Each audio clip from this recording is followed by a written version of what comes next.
Bună ziua și bine v-am găsit la o nouă rețetă pe acest canal. Astăzi vom face biscuiți de post vegan, mai dietetici, care nu conțin zahăr. Este o rețetă simplă, cu ingrediente puține, ușor de reținut.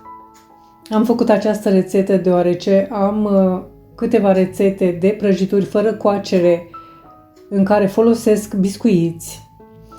Și am fost de multe ori întrebată de unde se pot procura acești biscuiți care să fie de multe ori și fără zahăr. Și m-am gândit să postez și această rețetă de biscuiți și promit pe viitor să fac și în variantă fără gluten. Ingredientele le veți găsi jos sub video și le voi aminti și acum.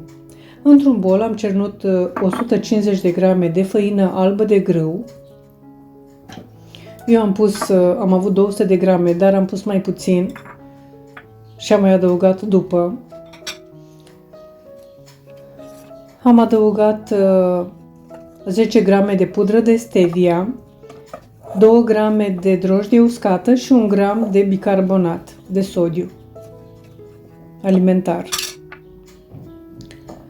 Și 100 de grame de cremă de cocos, doar partea tare, și bineînțeles adăugați și un praf de sare și o aromă la alegere. Puteți adăuga o linguriță de esență de vanilie naturală sau chiar coajă de portocală, dacă vă place, sau esență de portocală sau de lămâie sau oricare altă aromă vă place. Puteți adăuga chiar pudră de scorțișoară, dacă vă place gustul.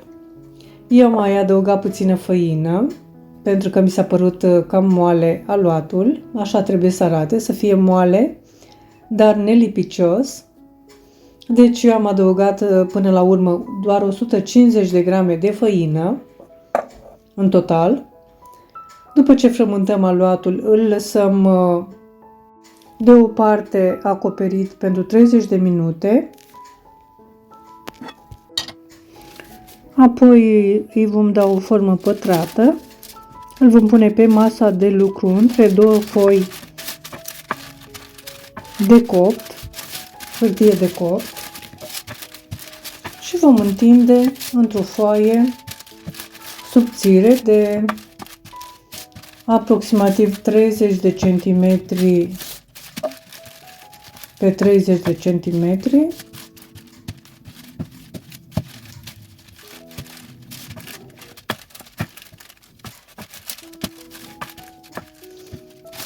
Vom întinde până aproape de marginile foii hârtiei de copt, iar apoi vom scoate hârtia de deasupra și vom tăia cu un cuțit din acesta zimțat, dacă avem. Dacă dorim ca acești biscuiți să semene cât mai bine cu cei din comerț, vom folosi un cuțit din acesta. Dacă nu avem, putem folosi un oricare alt cuțit avem, dar eu am folosit unul din acesta ondulat și am tăiat biscuiții de 5 cm, așa cum se vede în lățime. Și pe lungime i-am făcut de 7 cm jumătate. Așa mi-a ieșit foaia și așa i-am făcut. După ce am împărțit foaia așa în câte 5 cm, am tăiat după aceea foaia pe jumătate și apoi încă de 2 ori, adică în 4 sferturi, și mi-a ieșit 25-26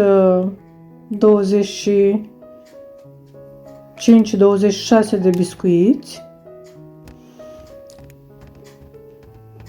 pe care i-am transferat cu tot cu hârtie într-o tavă mare de aragaz și am țepat cu o furculiță ca să semene cât mai bine cu cei din comerț și ca să nu se umfle.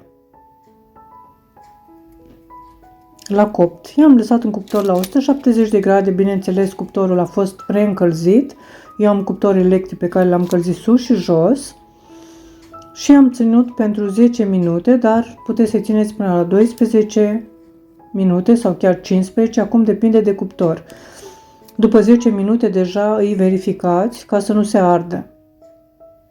Sunt foarte crocanți, foarte gustoși, foarte dulci și vi recomand pentru rețetele în care trebuie să folosiți biscuiți.